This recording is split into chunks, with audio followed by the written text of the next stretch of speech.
I was in primary school. We have these drama festivals where you go and compete, schools compete differently.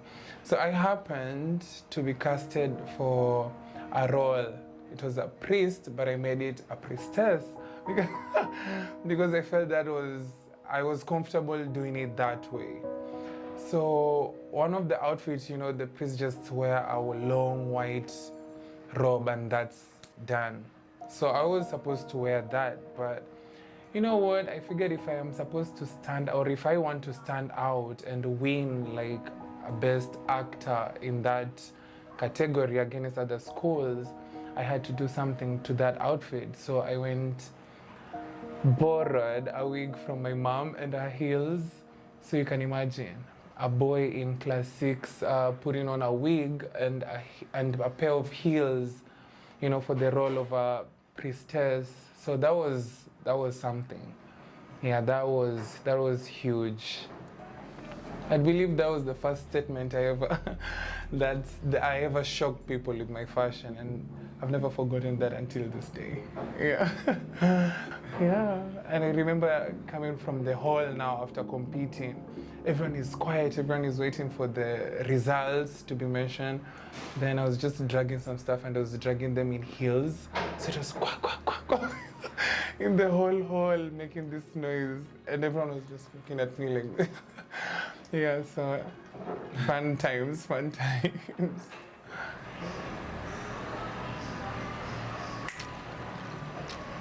My name is Mundia Peter.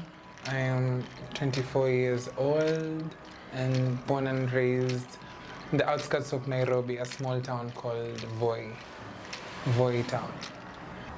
When I was around 14, 15, because I would watch a lot of red carpets, like premieres of movies or the Golden Globes, Oscars, and just what I saw and would try to like sketch it on a so I take like an A4 book, then cut it the middle, like so I have two parts. Then now that's where I would sketch dresses. Mostly I started out with dresses.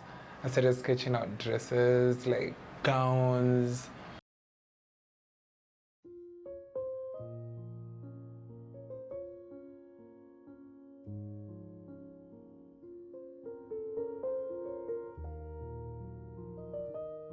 A lot of people, if not most, are conservative, the conservative type of dressers. They don't really think of fashion as a way of expression or your style being a way that represents you, People just dress up maybe for work, in the corporate world and the most times when people get to dress up was maybe when I was growing up was during the Sunday going to church, so we called it Sunday best. That's when you could like dress up, some form of dressing up. But even then, that type of dressing up, it's for church. So you still have to be conservative in your type of dressing.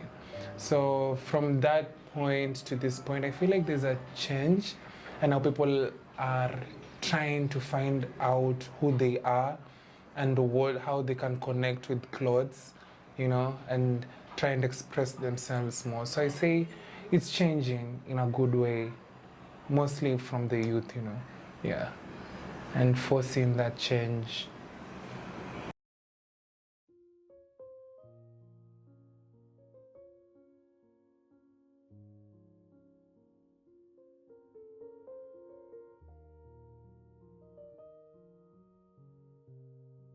It's all about being bold and, like I said, trying to find out who you are. So right now my statement is I am finding who I am, and I'm cute and I'm fun and I'm stylish.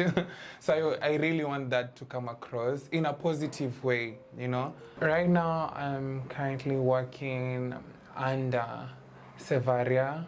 So Sevaria is a Kenyan, I call it high fashion. So it's an Imagine Kenyan high fashion brand. Everything is locally made, sourced by a Kenyan designer. And one thing about our brand, it's androgynous. We have menswear and women's wear, but our brand is essentially androgynous because we believe that our brand is there to also help foster like self-expression, and that's basically the essence of our brand. You know, be yourself.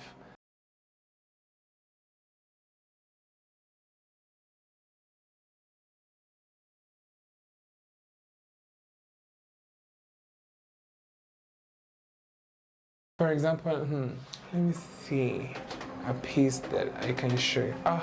Let's not even go far. This suit. You see, a piece like this.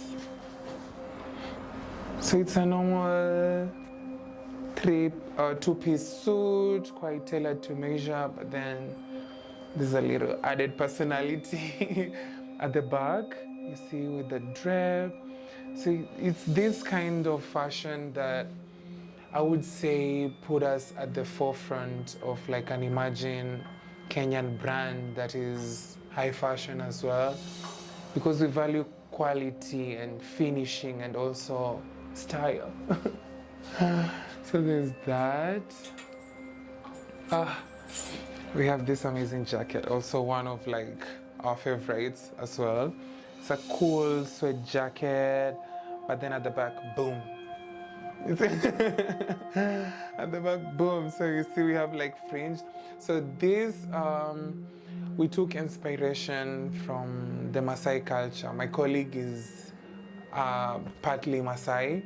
So they have these beads that they put over their neck. So we're like, how can we infuse culture with the modern society or the modern fashion, you know? And this is what we made. Yeah. We have pieces like this. Another beautiful piece is this dress. So with this dress, we got the inspiration from the Gomesi tribe, the Ugandan, the one, it's Ugandan, yeah? The ones with the pointy shoulder. Guys, come on. So yeah, so we basically also draw inspiration from all over Africa, be it West Africa, be it East Africa, or even South Africa. You know, at the end of it all, we're one people, you know, Africa.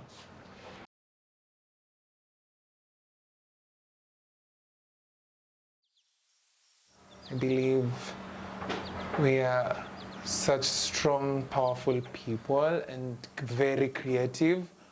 And once we're like given that safe space for all of us to thrive, we're just marvelous. Yeah. Yeah. Thank you so much. Thank you.